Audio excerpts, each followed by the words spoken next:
বক্তব্য দিবেন। তিনি মাঝে মাঝে বক্তব্য দিতে গিয়ে বলেন যে আমার কি অপরাধ, উনি খুঁজে পান না ওনার কি অপরাধ। আমরা জানি কোরআন থেকে যে আল্লাহ পাক রব্বুল আলামিন যখন ইবলিসকে বিতাড়িত করেছিলেন, তো ইবলিস আল্লাহ পাক রব্বুল আলামিনের সামনে দাঁড়িয়ে সে কথাই বলেছিল, আমার কি অপরাধ, আমি আদমকে কেন সিজদা করব।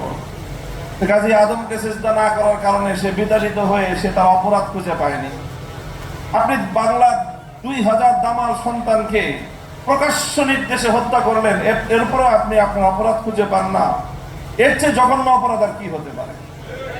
কাজে এই জন্য যদি আজকে বক্তব্য দেনই, তাহলে আমি আশা করব এবং আহ্বান জানাবো এমন একটা বক্তব্য দিবেন যে আপনি মাস্টার মাইন্ড হিসেবে কাকে কাকে হত্যাকাণ্ডের নির্দেশ দিয়েছিলেন, এই জুলাই আগস্ট হত্যাকাণ্ডের সকল সংশ্লিষ্ট অপরাধীদের তালিকা স্বীকারোক্তিমূলক একটি বক্তব্য আপনি দিবেন এবং সেই বক্তব্যের সূত্র ধরে আপনাদের এই 164 জাতির সামনে আপনারা করবেন।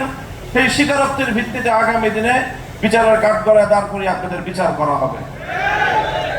পার্শ্ববর্তী দেশ হিসাবে ভারতকে বলতে চাই যে আপনারা বাংলাদেশের স্বাধীনতা সার্বভৌমত্বকে যদি এতটুকু সম্মান করতে না জানেন, তাহলে আপনাদের সঙ্গে কূটনৈতিক সম্পর্ক বাংলাদেশ রাখবে কিভাবে।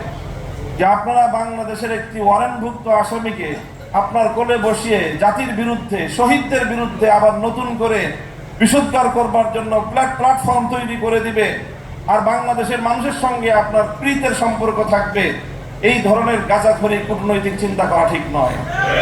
এজন্য ভারতকেও বলবো, বাংলাদেশের মানুষের প্রতি শ্রদ্ধা প্রদর্শন করুন, দেশের জনগণের সঙ্গে সম্পর্ক তৈরি করুন। ওই পতিত আওয়ামী লীগ আর পতিত ফ্যাসিবাদের সঙ্গে সম্পর্ক রক্ষা করে বাংলাদেশের সঙ্গে আপনার বন্ধুত্ব রক্ষা করতে পারবেন না।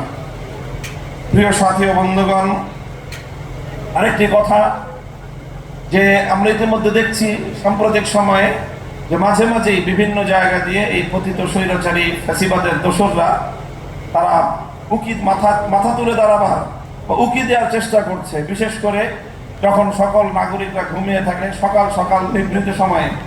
তো এই সময়ে আমি বাংলাদেশের সকল নামাজি মুসল্লিদেরকে বলবো যে ফজরের পরে সব ঘটনাগুলো ঘটতেছে। বাংলাদেশের 3.5 লক্ষ থেকে 4 লক্ষ মসজিদ আছে, এই মসজিদের মুসল্লিরা ফজরের পরে একটু অ্যালার্ট থাকবেন, যেন বাংলাদেশে কোনো দুষ্কৃতিকারী, কোনো পতিতের স্লোগান তুলে বাংলাদেশের মাঠে যেন নামতে না পারে। শহীদদের রক্তের সঙ্গে গাদ্দারি করবার কোনো সুযোগ কাউকে আমরা দিতে পারি না। বাংলাদেশে বিচার হতে হবে। এই যে বিচার হয় না 6 মাসে, তার তেমন কোনো অগ্রগতি নেই। এটার অন্যতম আরেকটা কারণ হলো যে বাংলাদেশের প্রচলিত ব্রিটিশ প্রবর্তিত বিচার ব্যবস্থা, এই বিচার ব্যবস্থার যে দীর্ঘসূত্রিতা রয়েছে, সেটার কিভাবে জবনিকাপাত ঘটানো যায়, আল্লাহর জমিনে কিভাবে সাম্য এবং ন্যায় বিচারের আল্লাহ প্রদত্ত আল কোরআনের বিচার ব্যবস্থা প্রতিষ্ঠা করা যায়, সে লক্ষ্যে আমাদেরকে এখন থেকে অগ্রসর হওয়া দরকার। আজকে এই ফ্যাসিবাদের 6 মাসের মধ্যেও বিচারের ন্যূনতম কোনো ব্যবস্থা না হওয়া, এটা একটি জ্বলন্ত দৃষ্টান্ত যে এই বিচার ব্যবস্থার চেয়ে ইসলাম প্রদত্ত বিচার ব্যবস্থা অনেক শ্রেষ্ঠ এবং মুসলিমের অধিকার আদায় করার জন্য গ্যারান্টি। সংগ্রামী সাথী ও বন্ধুগণ, আমি সর্বশেষ আহ্বান জানাবো যে ইনশাআল্লাহ আমরা আমাদের লং টাইম যে আমাদের পরিকল্পনা, বাংলাদেশে ইনশাআল্লাহ ইসলামী বিপ্লব হবে। আগস্ট বিপ্লব আমাদেরকে চোখে আঙুল দিয়ে দেখিয়ে দিয়েছে, বিপ্লবের জন্য বড় কোনো দলের প্রয়োজন হয় না, বড় কোনো নেতার প্রয়োজন হয় না। বিপ্লবের জন্য মাটি যখন উর্বর হয়, ছাত্র নেতৃত্বের মাধ্যমেই, বিপ্লবের মাধ্যমে একটি ফ্যাসিবাদী ভিনদেশী কৃতদাসীকে কিভাবে বিদায় করা যায়। ইনশাআল্লাহ আগামীর বিপ্লব হবে ইসলামের বিপ্লব, বাংলাদেশ হবে ইসলামী বাংলাদেশ ইনশাআল্লাহ। আপাতত ফ্যাসিবাদ যেন বাংলাদেশে কোনোভাবে প্রবেশ করতে না পারে, মাথা তুলে দাঁড়াতে না পারে। সকল রাজনৈতিক দলকে স্পষ্ট বার্তা দিতে চাই, যাদের কাঁধে ভর করে অথবা যাদের কথা আস্কারা পেয়ে আওয়ামী লীগ এবং তার দোসররা বাংলাদেশের রাজনীতিতে পুনর্বাসিত হওয়ার চেষ্টা করবে, তাদেরকে আমরা রুখে দাঁড়াবো ইনশাআল্লাহ। নাসরুম মিনাল্লাহি ওয়া ফাতহুন করিব। আসসালামু আলাইকুম ওয়া রাহমাতুল্লাহ।